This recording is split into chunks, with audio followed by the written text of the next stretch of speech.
Hello મિત્રો, ગમ્મત સાથે જ્ઞાન ચેનલમાં હું મહિપતસિંહ ગોહિલ આપ સૌનું હાર્દિક સ્વાગત કરું છું. આજે આપણે ગુજરાત પોલીસ કોન્સ્ટેબલ ભરતી કે પીએસઆઈ માટે ખૂબ જ ઉપયોગી એવું કોન્સ્ટિટ્યુશન ઓફ ઇન્ડિયા એટલે કે ભારતનું બંધારણ છે તેનો લેક્ચર 1 લઈને આવી રહ્યા છીએ. ઉપરાંત આપણે જ્યાં સુધી પીએસઆઈની એક્ઝામ આવશે કે પોલીસ કોન્સ્ટેબલની પરીક્ષા આવશે ત્યાં સુધી આપણે આ લેક્ચર સિરીઝ ચાલુ રાખશું. જો તમે મારી ચેનલ પર ફર્સ્ટ ટાઈમ વિઝિટ કરતા હો તો ગમ્મત સાથે જ્ઞાન ચેનલને લાઇક કરી દેજો, શેર કરી દેજો, સબસ્ક્રાઈબ કરી દેજો. અને જો તમારે આ લેક્ચરની પીડીએફ જોઈતી હોય તો નીચે ડિસ્ક્રિપ્શનમાં ટેલિગ્રામની લિંક આપેલી છે. આપણે ગમ્મત સાથે જ્ઞાનની ઓફિશિયલ ટેલિગ્રામ ચેનલ છે, ત્યાં તમે જોડાઈ શકો છો. ત્યાં પીડીએફ આપવામાં આવશે. તો આપણે આગળ વધીએ. આ લેક્ચર સિરીઝ છે ખાખી એક સપનું, એવું નામ આપેલું છે મેં મારા પોતે. અને આ ખાખી એક સપનું લેક્ચર સિરીઝ છે જ્યાં સુધી આપણી કોન્સ્ટેબલની પરીક્ષા આવશે, કોન્સ્ટેબલ પીએસઆઈની, ત્યાં સુધી ચાલુ રાખવામાં આવશે. તો આપણે રાહ ન જોતા આગળ વધીએ. અને મેં બહુ બધા લેક્ચર લીધેલા છે, તમે યુટ્યુબ પ્લેટફોર્મ પર જોશો તો તમને મળી જશે. તો ચાલો મિત્રો આપણે આગળ વધીએ. આજે ફર્સ્ટ લેક્ચર છે, બરાબર છે, ખાસ ખાખી એક સપનું લેક્ચર 1 ગમ્મત સાથે જ્ઞાન ચેનલ, બરાબર છે. તો જોઈએ તો હવે આપણે જે ભારતનું બંધારણ છે, આપણો દેશ ચલાવવા માટે બંધારણ એટલે આપણે શોર્ટમાં કહી દો તમને, કોઈપણ દેશનું આપણે શાસન કરવું હોય, એનો વહીવટ કરવો હોય તો એક બંધારણ હોય છે, બરાબર છે. આ બંધારણ છે એમાં નીતિ નિયમો હોય છે, એનું પાલન કરવાનું હોય છે, એને અનુસંધાનમાં હોય એ આપણા દેશનો વહીવટ ચાલતો હોય છે બંધારણને અનુસરીને. તો ભારતના બંધારણ અને બંધારણ સભા વિશે જે મહત્ત્વના જે ઓનલાઈનર પ્રશ્નો પણ તમને આમાંથી પૂછાઈ શકે છે. ખૂબ જ મોસ્ટ આઈએમપી છે આ બધા, બરાબર છે. આ તમારે ખાસ જોઈ લેવાના રહેશે. આમાંથી પરીક્ષામાં તમને બેઠે બેઠા પણ પ્રશ્નો પૂછાઈ શકે છે. તો જોઈએ, ભારતના બંધારણ અને બંધારણ સભા વિશેની મહત્ત્વની માહિતી છે એ તમને હું બતાવી દઉં. તો ભારતના બંધારણ માટે સૌપ્રથમ ગોળમેજી પરિષદ બોલાવવાની માગણી જવાહરલાલ નહેરુએ કરી હતી. હવે જ્યારે આપણો દેશ આઝાદ થયો, બરાબર છે, આપણે આગળ કેબિનેટ મિશન વિશે પણ ભણીશું, બરાબર છે. એના વિશે આપણે વિસ્તાર માહિતી તમને પૂરી પાડી. કેબિનેટ મિશન છે એ તમારે કમ્પ્લેટ ગોખી નાખવું હોય તો ગોખી નાખજો. હું એવી રીતે સરસ સમજાવીશ કે તમને યાદ રહી જાય છે. એમાંથી 1-2 માર્ક તો હશે જ, બરાબર છે. એટલે બંધારણ તમારું એકડે એકથી ટોટલ તૈયાર થાય એવો મારો પૂરતો પ્રયત્ન રહેશે, બરાબર છે. તો જોડાયેલા રહેજો. અને તમારા જે કોઈ પણ વિદ્યાર્થી મિત્રો હોય જે ગરીબ વર્ગમાંથી આવતા હોય અને જેમની પાસે પૈસા પણ ના હોય તો આપણે ફ્રી લેક્ચર સિરીઝ છે, આના કોઈ પણ પેમેન્ટ નથી, બરાબર છે. માત્ર ને માત્ર તમને જ્ઞાન મળે એ જ મારો હેતુ રહેલો છે. ખાલી 10 જણા જોઈએ, 10માંથી એકને પરીક્ષામાં જો આવડી ગયું તો મારી મહેનત સાર્થક છે. જોઈએ આપણે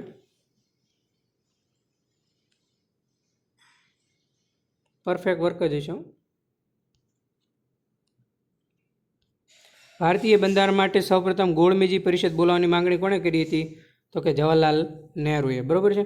જવાહરલાલ નહેરુએ સૌપ્રથમ ભારતીય બંધારણ કરવા માટે ગોળમેજી પરિષદ બોલાવવાની માંગણી કરી હતી. સેકન્ડ, બંધારણ સભામાં એંગ્લો ઇન્ડિયનનું પ્રતિનિધિત્વ કોણે કર્યું હતું? તમને પરીક્ષામાં પૂછે જ્યારે આ બંધારણ સભા ભરાણી ત્યારે એંગ્લો ઇન્ડિયનોનું પ્રતિનિધિત્વ કોણે કર્યું હતું? તો કે ફ્રેન્ક એન્થનીએ છે એ બંધારણ સભામાં જ્યારે એંગ્લો ઇન્ડિયનનું પ્રતિનિધિત્વ કર્યું હતું. બંધારણ સભામાં અનુસૂચિત જનજાતિના સભ્યોની સંખ્યા કેટલી હતી? એ પણ તમને પરીક્ષામાં પૂછે. તો કે અનુસૂચિત જનજાતિના સભ્યોની સંખ્યા કેટલી હતી? તો કે 33, બરાબર છે. બંધારણ સભા માટે સૌપ્રથમ ગોળમેજી પરિષદ બનાવવાની માંગણી કોણે કરી? તો કે જવાહરલાલ નહેરુએ. બંધારણ સભામાં એંગ્લો ઇન્ડિયનનું પ્રતિનિધિત્વ કોણે કર્યું? તો કે ફ્રેન્ક એન્થનીએ, બરાબર છે. અને બંધારણ સભામાં અનુસૂચિત જનજાતિના સભ્યોની સંખ્યા 33 હતી. ટોટલ માહિતી છે તમને ખૂબ જ ઉપયોગી છે. પછી બંધારણ સભામાં ચૂંટાયેલા તમામ મહિલા સભ્યો કોંગ્રેસ પક્ષ સાથે જોડાયેલી હતી. હવે જો બંધારણ સભામાં જેટલી મહિલા ચૂંટાણીને એ બધી મહિલા કોની સાથે સંકળાયેલી હતી? કે કોંગ્રેસ સાથે જોડાયેલી હતી. હવે જ્યારે બંધારણ સભાની રચના સમયે છે આપણું જે કોન્સ્ટિટ્યુશન ઓફ ઇન્ડિયા જ્યારે ભારતનું બંધારણ આવ્યું રચના સમયે, તેમાં કેટલા પરિશિષ્ટ હતા? તો કે 8 પરિશિષ્ટ હતા અને 395 અનુચ્છેદ હતા. તમને એ પૂછે કે જ્યારે શરૂઆતમાં બંધારણ આવ્યું ત્યારે કેટલા પરિશિષ્ટ હતા? તો કે 8 પરિશિષ્ટ હતા. અને અનુચ્છેદ કેટલા હતા એમ પૂછે તો અનુચ્છેદ આવશે 395. હવે તમને હાલે પૂછે, હાલે કેટલા છે? તો કે 444. અને પરિશિષ્ટ કેટલા છે? તો કે 12. તો એમાં 12 પરિશિષ્ટ આવશે અને 444 અનુચ્છેદ આવશે, બરાબર છે. શરૂઆતમાં પૂછે તો શરૂઆતમાં જ્યારે આપણું બંધારણ ગણો ત્યારે 8 પરિશિષ્ટ હતા અને 395 અનુચ્છેદ હતા. પછી સુધારા વધારા કરીને એના અનુચ્છેદ છે 444 અને 12 પરિશિષ્ટ ઉમેરાણા, એટલે કે 4 પરિશિષ્ટ ઉમેરાણા. ઉપરાંત બીજી અનુચ્છેદ છે એ 44 + 5 એટલે કે 49 અનુચ્છેદ ઉમેરાણા, બરાબર છે. ખાસ યાદ રાખજો. હવે આ બંધારણના નિર્માણમાં કેટલો સમય લાગ્યો તો એમ પૂછે તો કે 2 વર્ષ 11 મહિના અને 18 દિવસ લાગ્યા હતા.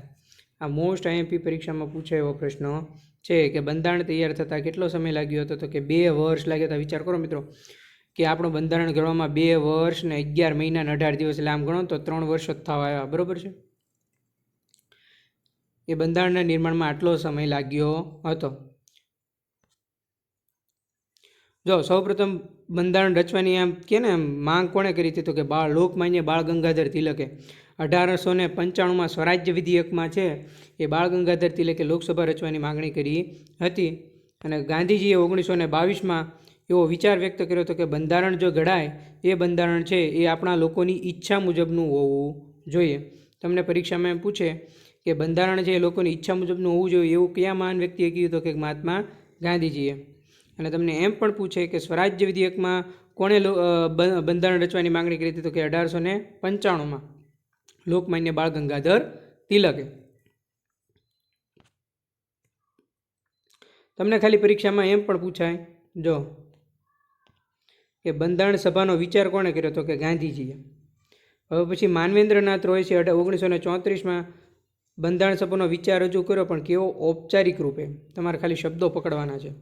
ખાલી બંધારણ સભાનો વિચાર કહે તો મહાત્મા ગાંધી આવે, અને બંધારણ સભાનો સૌપ્રથમ ઔપચારિક રૂપે વિચાર રજૂ કરીએ તો કોણ આવશે? માનવેન્દ્રનાથ રોય.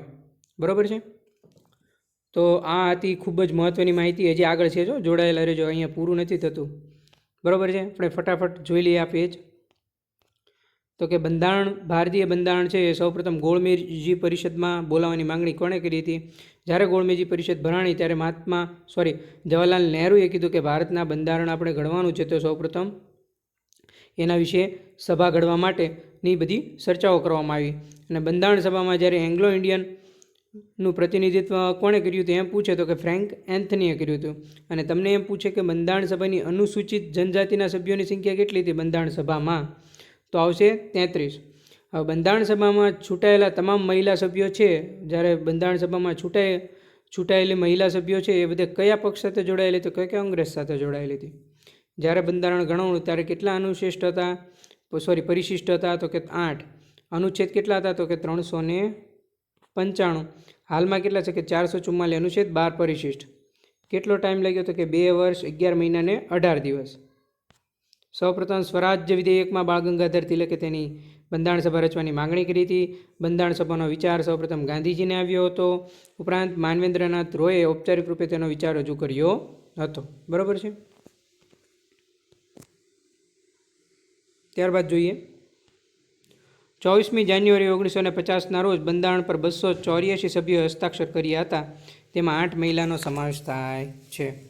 આપણે જ્યારે 24મી જાન્યુઆરી 1950 છે એ જો ભારતનું બંધારણ છે એમાં કેટલા સભ્યોએ હસ્તાક્ષર કર્યા હતા? તો કે 284. આ ખાસ યાદ રાખવાનું છે. બરાબર છે.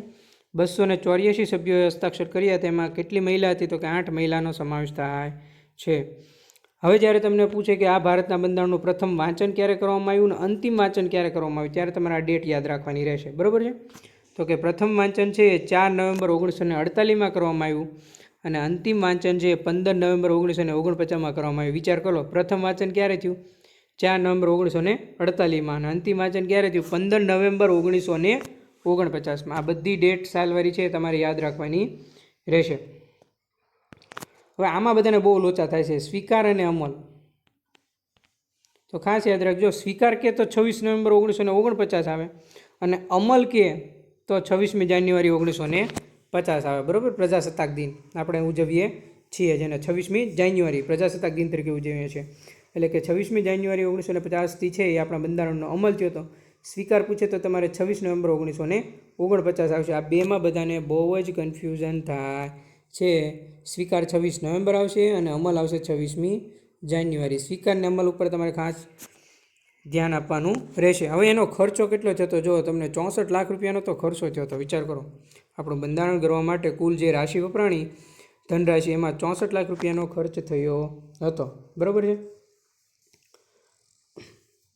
હવે બંધારણ ઘડવા માટેનો સૌપ્રથમ વિચાર કોને આવ્યો હતો બંધારણ કરવા માટે? એમ.એન. રોય. બરાબર. એમ.એન. રોય. એમ.એન. રોયને છે બંધારણ ઘડવાનો સૌપ્રથમ વિચાર આવ્યો હતો. બંધારણ ઘડવા માટે ડ્રાફ્ટિંગ ચેરમેન ડૉક્ટર ડ્રાફ્ટિંગ કમિટીના ચેરમેન કોણ હતા બંધારણ કરવા માટે? તો કે બાબા સાહેબ આંબેડકર હતા. અને બંધારણ સભાના પ્રમુખ કોણ હતા? ડૉક્ટર રાજેન્દ્ર પ્રસાદ. તમને ડ્રાફ્ટિંગ કમિટી પૂછે ને એટલે બાબા સાહેબ આંબેડકર લખી જ નાખવાનું, અને જો પ્રમુખ પૂછે તો ડૉક્ટર રાજેન્દ્ર પ્રસાદ લખી નાખવાનું. બરાબર છે. ત્યારબાદ આગળ વધીએ. જયપ્રકાશ નારાયણ તેમજ તેજ બહાદુર સપુએ ખરાબ સ્વાસ્થ્યના લીધે બંધારણ સભાની ઉમેદવારી ન સ્વીકારી. બંધારણ સભાની ઉમેદવારી કોણે કોણે નહોતી સ્વીકારી? તો કે જયપ્રકાશ નારાયણ તેમજ તેજ બહાદુર સપ્રુએ છે એ ખરાબ સ્વાસ્થ્યના લીધે બંધારણ સભાની ઉમેદવારી સ્વીકારી ન હતી. બરાબર છે, ખાસ યાદ રાખજો.